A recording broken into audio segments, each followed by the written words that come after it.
দেখো গাইস, আগের ভিডিওতে তোমাদেরকে তো কিছু কিছু পার্ট আমি এডিটিং করে ভিডিও বানিয়ে তোমাদেরকে দেখিয়েছিলাম। এইবার মূলত আমি কিছু পুরোটা নিয়েই চলে আসলাম আর কি।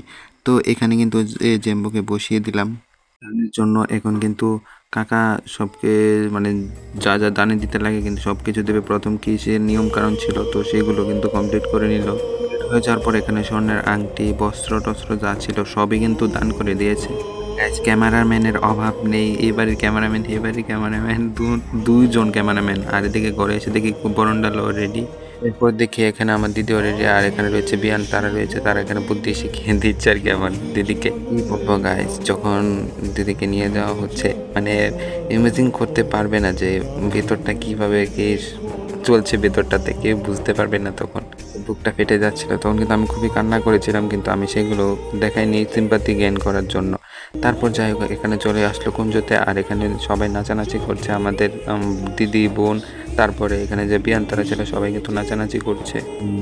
তারপর যাই হোক এখানে কুঞ্জ থেকে চলে আসলো দানের জায়গাতে। এটা হচ্ছে আসর, বিয়ের আসর। তো এখানে দেখতে পাচ্ছ 7 পাকে বাঁধা পড়বে এখন। তো এখানে দেখতে পাচ্ছ সব কিছু দিয়ে এই ঠাকুরমশাই কমপ্লিট করে নিল। এর ফাঁকে আমি 1টা বাজে তখন আমি ভাত খেয়ে নিয়েছিলাম। আর এই ভিডিওটা কিন্তু আমি বেশি বড় করব না, এটা কিন্তু ছোটই থাকবে। পরবর্তী ভিডিওতে যা যা করেছিলাম সব কিন্তু তোমাদেরকে শেয়ার করবো। আজকে না ওই থাক।